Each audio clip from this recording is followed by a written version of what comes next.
He lied to us for a decade. I saw everything. My name is Tyler, and I grew up in a small and eventful town in Oregon. I'm 28 now, but the story I'm about to tell began when I was 17. It haunted me through college, through every relationship I tried to have, and even now, a decade later, I can't shake it. My dad, Greg, was a mechanic, quiet, dependable, the kind of man who never raised his voice or left a mess. He loved old rock records, black coffee, and crossword puzzles. To most people, he was boring. But to me, he was a mystery. You see, every Saturday at 6 p.m. sharp, my dad would get dressed in the same dark blue shirt, grab the same worn-out duffel bag, and leave the house. He always told us he was going to play poker with some old high school buddies. But here's the thing, I never once heard a phone ring. I never met these so-called friends. And I never saw him bring back any winnings, just the same bag, and an exhausted look on his face. For years, I thought I was just being paranoid. But then one night, when I was 17, something happened that made me start questioning everything. I was in the garage looking for a wrench when I knocked over one of his toolboxes. Everything spilled out, wrenches, bolts, and a small, black notebook with a rubber band around it. I know I shouldn't have looked. I know that. But curiosity wins when you're 17. Inside were pages and pages of numbers, dates and addresses. Different ones. All scattered across towns I'd never even heard of. Some entries had single words scribbled next to them. Silent, angry, payment with blood. My heart pounded. I flipped to the last page and saw a date circled in red ink, Saturday, October 12th. That was 2 days from now. Next to it were the words, final stop. I didn't know what it meant, but I couldn't ignore it. Saturday came. I told my mom I was going to a party and left the house early, hiding in my car a block away from us. At exactly 6:04 p.m, I watched my dad step outside, duffel bag in hand. He looked around nervously, like he knew someone was watching, and then got into his old pickup truck. I followed him. My hands were sweating so much I could barely grip the steering wheel. He drove out of town, through winding back roads I'd never taken before. No music. No stops. Just silence. The sun was nearly gone when he finally pulled over in front of an abandoned gas station. He killed the engine, got out, and looked around again. Then he walked behind the building and disappeared from sight. I waited 5 minutes, then followed him on foot, heart pounding like a war drum. When I turned the corner, I saw something that made my blood freeze. He wasn't alone. And what he handed that man wasn't poker chips. The man my dad met behind the gas station was tall, wearing a hooded jacket despite the warm night. His face was partly hidden, but I saw enough sunken eyes, gaunt cheeks, twitchy hands. He looked like he hadn't slept in days. My dad handed him the duffel bag. The man took it without a word, and zipped it slightly, then nodded. I couldn't see what was inside, but I heard the faintest metallic clink. Tools. Guns. I didn't know, but I knew it wasn't anything normal. They exchanged a few words, low, tense. I couldn't hear much, but I caught a sentence that chilled me to the bone. This is the last one, my dad said. After this, we're done. The man didn't reply. He just turned and disappeared into the trees behind the building, taking the bag with him. My dad stood there for a moment, staring into the darkness. Then, like he had just shed a massive weight, he exhaled and walked back to his truck. I scrambled back to my car and ducked low. A minute later, he drove off. I didn't follow him. I just sat there, shaking. My mind was racing. What was the last one? Who was that guy? What the hell had my dad been doing every Saturday for the past 10 years? I couldn't sleep that night. I didn't tell anyone. I didn't even write it down. But the next morning, I went back. The gas station looked even more abandoned in daylight. I circled the building, looking for clues, anything to prove to myself I hadn't imagined the whole thing. That's when I found it. Behind the building, where the man had disappeared, there was a narrow path leading into the woods. I followed it. Maybe 30 yards in, I came across a top blue, mouldy, half covered in leaves and dirt. Something was under it. I hesitated, then pulled it back. A metal box. Heavy. With a combination lock. Next to it was a shovel. I didn't touch anything else. I ran. Over the next week, I tried to act normal around my dad, but I watched him closely. He was lighter, almost like a burden had been lifted. He smiled more. Made jokes at dinner. Mom noticed too. She thought maybe he was finally relaxing. But I knew better. I spent the next month trying to crack that lock. I went back to the woods every day after school with gloves and wipes to avoid leaving prints. I tried every birthday, every street address, every number from that notebook. And then one afternoon it clicked open. Inside was a plastic bag. Inside the bag were photos. Dozens of them. Women. Some smiling. Some terrified. Some unconscious. My breath caught in my throat. At the bottom of the box was a necklace. It looked familiar. I ran home, dug through an old family photo album, and there she was. Jessica. My dad's sister. She had been missing for 27 years. No one ever found her body. Until now. I realized something horrifying. This wasn't the end of something. It was the beginning. I couldn't breathe. I couldn't think. I couldn't move. That necklace, silver with a little heart-shaped locket, was unmistakable. I remembered it from my childhood. My mom used to let me play with old family photos, and Jessica, my dad's sister, wore that necklace in nearly every one of them. She disappeared before I was born. The official story was she ran away at 19. My grandparents died never knowing what happened to her. And now I was staring at her necklace inside a locked box buried in the woods next to photos that felt like trophies. I drove home like a zombie. My brain screamed at me to tell someone. The police, my mom, anyone. But what would I even say? Hey, I followed my dad, found a buried box of horror, and I think he killed his sister. That night, at dinner, I watched my dad laugh with my mom like nothing had happened. I watched the hands that might have ended someone's life cut into roast chicken like he'd done 1,000 times. He caught me staring. You okay, buddy? I forced a smile. Yeah, just tired. I didn't sleep again. For days. Instead, I studied that notebook. I compared the addresses to missing persons cases online. I knew it was a long shot, but one of them matched. A woman named Lydia went missing in 2013. One of the addresses matched the last place she was seen according to a forum post by her sister. What if all those addresses were connected to women who vanished? What if my dad had been helping someone, or worse, doing it himself? Then I had an even more terrifying thought. What if I was next? I needed proof. Real proof. Something I could show the police without sounding insane. So the next Saturday, I followed him again. But this time, he didn't go to the gas station. He went somewhere else. A run-down farmhouse deep in the countryside. It looked abandoned, but when he unlocked the front door and stepped inside, I knew it wasn't. I waited. 10 minutes. 20. Then I parked and crept closer, heart hammering like a jackhammer in my chest. I peeked through a cracked window, and what I saw inside made me stumble backward and nearly scream. The living room was dimly lit, but there were photos pinned to the wall just like the ones in the box. And in the middle of the room was a chair, bolted to the floor, with leather straps. I saw bloodstains on the floor.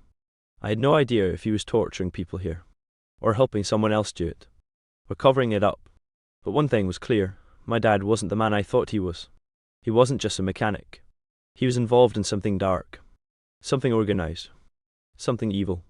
And then the floor creaked behind me. I turned around. My dad was standing there, expressionless. Why are you here, Tyler? He asked. I froze. My mouth opened, but no words came out. He stood there, blocking the doorway with the same calm, unreadable face he always wore, except now it terrified me. Tyler, he said again, slower. Why are you here? I swallowed hard. I was worried. You've been acting weird and I followed you. I didn't mean to. His eyes flicked to the window I had just looked through. For a moment I thought he might hit me. Or worse. But instead, he sighed. Come inside, he said. I didn't move. I said come inside. His voice was firmer now. I obeyed. My legs moved on their own, like I was being pulled by strings. The house smelled of dust and rust and something else I didn't want to identify. He led me to the living room.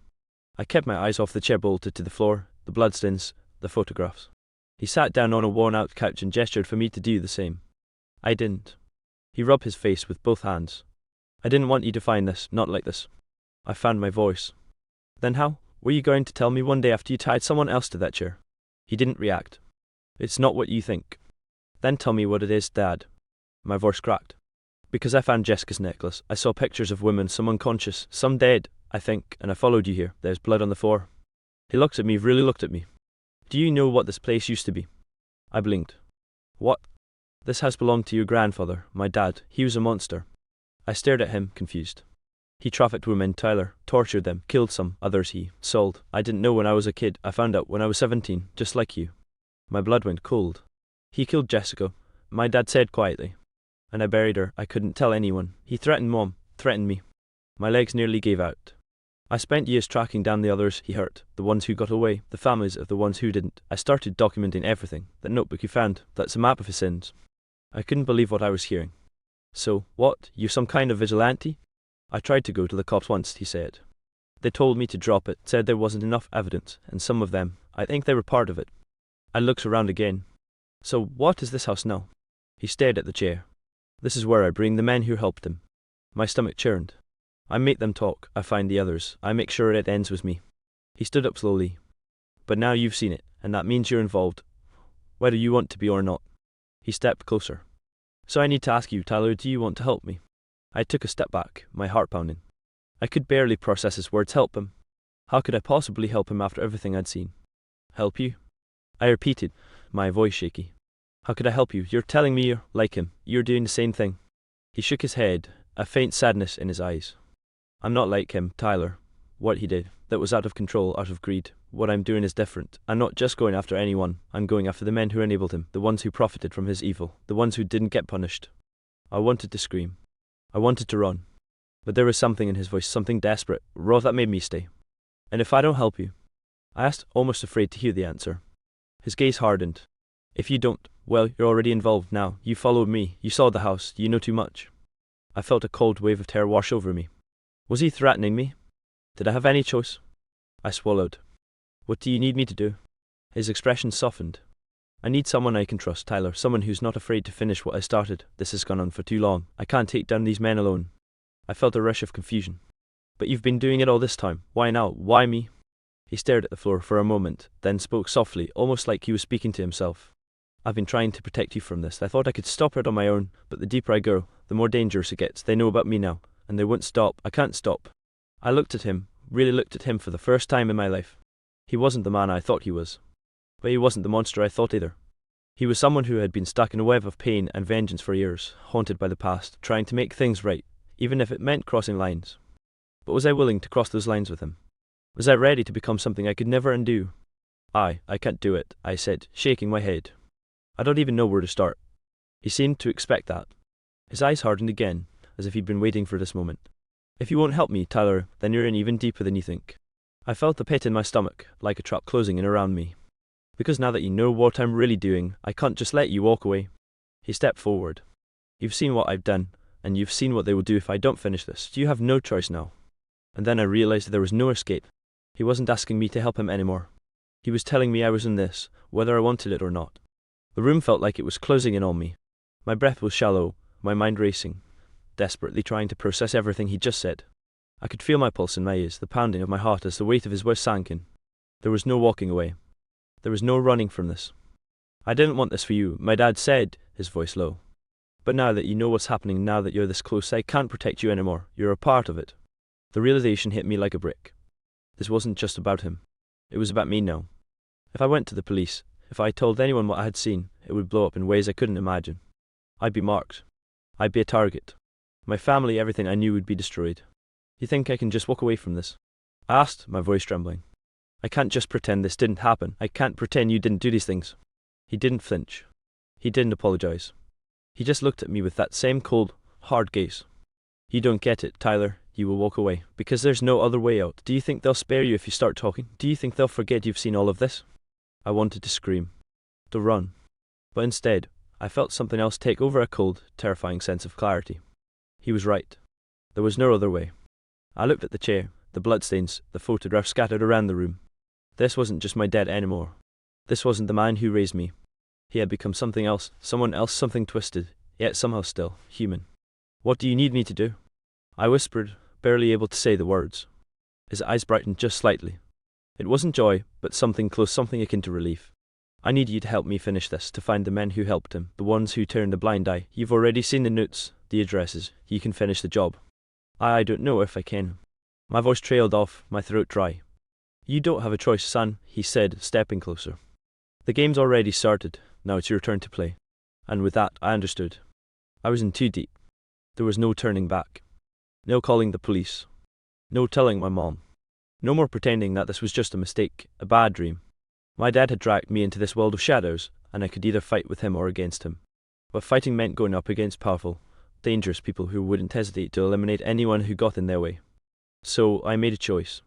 A choice I would regret for the rest of my life. I stood up, my legs shaking, and nodded. All right, let's finish it. As we walked out of the house together, I knew that the man who was once my father was gone, and what was left in his place was a monster. I wasn't just his son anymore. I was his partner. And that's when I realized something even worse. I wasn't just in this to finish what he started. I was in this to survive.